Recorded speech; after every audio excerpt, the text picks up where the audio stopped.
بسم اللہ الرحمن الرحیم۔ السلام علیکم۔ آپ دیکھ رہے ہیں الف نیوز اور میں ہوں آپ کے ساتھ ماجد علی۔ شامل کرتے ہیں آج کی ون لائن ہیڈ لائن۔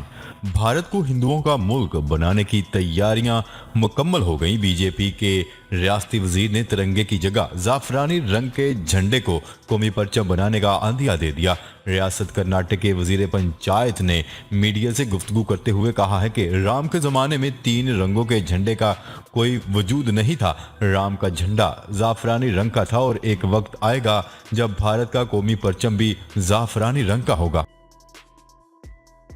چینی وزیر اعظم عمران خان کی بیجنگ سرمئی اولمپکس کی افتتاحی تقریب میں شرکت کو بھرپور طریقے سے سراہتے ہوئے کہا ہے کہ چینی شائقین کی جانب سے پاکستانی وزیر اعظم اور وفد کا پرتپاک استقبال ایک بار پھر ظاہر کرتا ہے کہ دونوں ممالک کے عوام کے دلوں میں دوستی لوہے کی طرح مستحکم ہے۔ چین کی وزارت خارجہ کے ترجمان نے روزانہ کی بنیاد پر ہونے والی پریس بریفنگ کے دوران ایک سوال کے جواب میں کہا ہے کہ ہم وزیر اعظم عمران خان کی جانب سے بیجنگ سرمئی اولمپکس کی افتتاحی تقریب میں شرکت کا پرزور خیر مقدم کرتے ہیں۔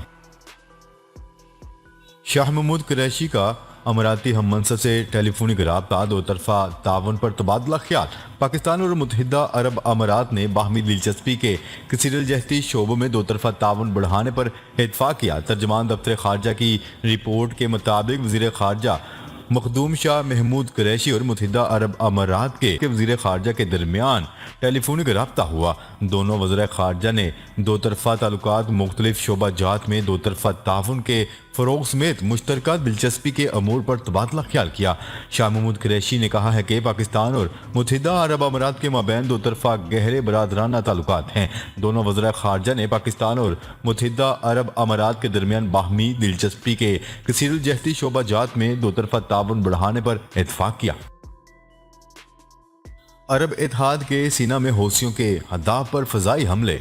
عرب اتحاد برائے یمن کا کہنا ہے کہ بدھ کو سینا میں اسلحہ کے گوداموں اور خطرات پیدا کرنے والے ذرائع سے نپٹنے کے لیے عسکری آپریشن کیا گیا۔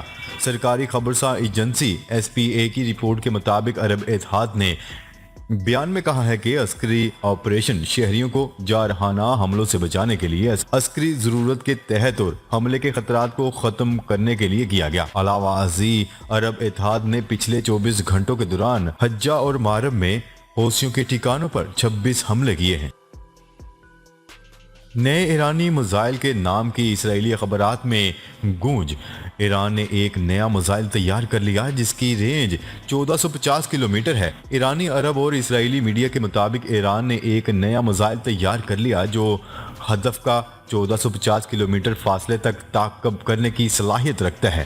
اسرائیلی اخبارات میں نئے ایرانی میزائل کے نام کی خصوصی گونج سنائی دے رہی ہے۔ دی ٹائمز آف اسرائیل نے لکھا کہ میزائل کا نام خیبر شکن رکھا گیا ہے۔ یہ ایک یہودی قلعے کا حوالہ ہے جسے اسلام کے ابتدائی دنوں میں مسلمانوں نے فتح کیا تھا۔ واضح رہے کہ اسرائیل کا ایران سے قریب ترین مقام تقریباً 1000 کلومیٹر کی دوری پر ہے۔ ترکی بھی چاند پر جانے کے لیے تیار۔ ترک خلائی ایجنسی کے سربراہ نے کہا ہے کہ چاند تک پہنچنا ترکی کے قومی خلائی پروگرام کا ایک اہم ہدف ہے۔ ترک نیوز ایجنسی کی رپورٹ کے مطابق ترکی 2 سال کے اندر چاند پر جس خلائی گاڑی کو روانہ کرے گا وہ تیاری کے مراحل میں ہے۔ اس حوالے سے ترک خلائی ایجنسی کے سربراہ نے مقامی میڈیا کو دیے گئے ایک بیان میں کہا ہے کہ چاند تک پہنچنا ترکی کے قومی خلائی پروگرام کا ایک اہم ہدف ہے اور یہ پروگرام ترکی کو بہت آگے لے جائے گا۔ اسرائیل کے دمشق پر میزائل حملے، فوجی ہلاک۔ شام کے دارالحکومت دمشق میں اسرائیلی میزائل حملوں کے نتیجے میں ایک شامی فوجی ہلاک ہو گیا۔ بین الاقوامی میڈیا کی رپورٹس کے مطابق اسرائیلی فوج نے بدھ کے روز صبح سویرے شامی تنصیبات کو نشانہ بنانے والے طیاروں کا استعمال کیا اور اس بات کو تسلیم کیا کہ زمین سے زمین تک مار کرنے والے میزائلوں نے ہدف کو نشانہ بنایا۔ شامی خبرساں ایجنسی کا کہنا ہے کہ مقبوضہ گولان کی سمت سے زمین پر مار کرنے والے میزائل حملے دمشق کے قریب صبح 1:10 پر گرے جس کے نتیجے میں ایک فوجی ہلاک ہو گیا۔ سعودی ایئرپورٹ پر حملہ ناکام، کئی افراد زخمی۔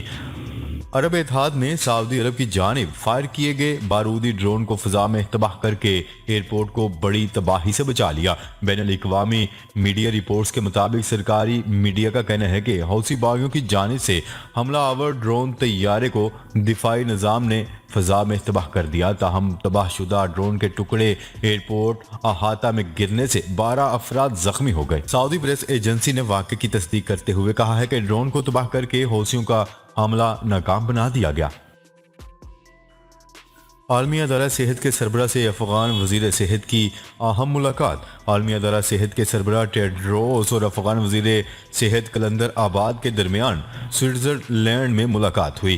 سربراہ WHO کا کہنا ہے کہ گزشتہ روز ہونے والی ملاقات میں افغانستان میں صحت اور انسانی بحران کی سنگین صورتحال پر تبادلہ خیال کیا گیا۔ عالمی ادارہ صحت کے سربراہ نے مزید کہا ہے کہ افغانستان میں صحت کی صورتحال اب سنگین ہے اور شدید انسانی بحران زندگیوں کو خطرے میں ڈال رہا ہے۔ انہوں نے کہا ہے کہ افغان لڑکیوں کی تعلیم پر تمام سطح پر ہونے والی پیش رفت پر بھی تبادلہ خیال کیا گیا۔ عالمی ادارہ صحت کے سربراہ نے عالمی برادری پر زور دیتے ہوئے کہا ہے کہ وہ افغان عوام کی حمایت کے لیے بات چیت جاری رکھیں۔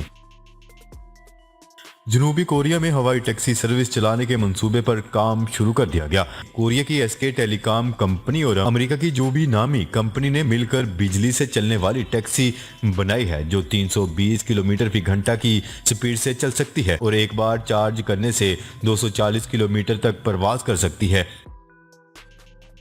پاکستانی سمندری حدود کی خلاف ورزی پر مزید 36 بھارتی ماہی گیر گرفتار۔ کراچی میری ٹائم سیکیورٹی ایجنسی نے کھلے سمندر میں آپریشن کے دوران 6 بھارتی لانچیں تحویل میں لے کر ان پر سوار 36 بھارتی ماہی گیروں کو گرفتار کر لیا۔ ترجمان PMSA کے مطابق پاکستان کے خصوصی اقتصادی زون میں موجود 6 بھارتی کشتیوں کو تحویل میں لے لیا گیا جن پر سوار 36 بھارتی ماہی گیروں کو گرفتار کر لیا گیا۔ بھارتی کشتیاں پاکستانی خصوصی اقتصادی زون کے اندر غیر قانونی شکار میں مصروف تھیں۔ لیبیا کے وزیر اعظم عبدالحامد قاتلانہ حملے میں محفوظ رہے۔ غیر ملکی خبرساں ایجنسی کی رپورٹ کے مطابق لیبیا کے وزیر اعظم عبدالحامد کی گاڑی پر فائرنگ کی گئی تاہم وہ محفوظ رہے۔ حملہ آور فرار ہونے میں کامیاب ہو گئے۔ ذرائع کا کہنا ہے کہ لیبیا کے وزیر اعظم پر اس وقت قاتلانہ حملہ کیا گیا جب وہ گھر واپس جا رہے تھے۔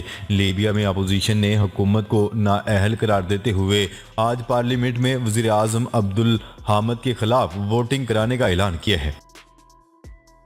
امریکہ نے سرحدی نگرانی کے لیے روبوٹ کتے تعینات کر دیے۔ امریکہ نے اپنے جنوب مغربی سرحد کی نگرانی کے لیے روبوٹ کتوں کی تعیناتی شروع کر دی جو وہاں موجود انسانی دستوں کی مدد کر رہے ہیں اور سرحد پار سے امریکہ میں داخل ہونے کی کوشش کرنے والوں کا راستہ روک رہے ہیں۔ اگرچہ روبوٹ کتے امریکہ کی سائنس اینڈ ٹیکنالوجی ڈائریکٹوریٹ نے US customs and border protection کے لیے تیار کیے ہیں تاہم یہ دیکھنے میں بالکل اسپاٹ روبوٹ کتوں کی طرح دکھائی دیتے ہیں جن کی آزمائش آج کل امریکی پولیس اور شہریوں میں امن و امان قائم کرنے والے دوسرے اداروں کے تحت جاری ہے۔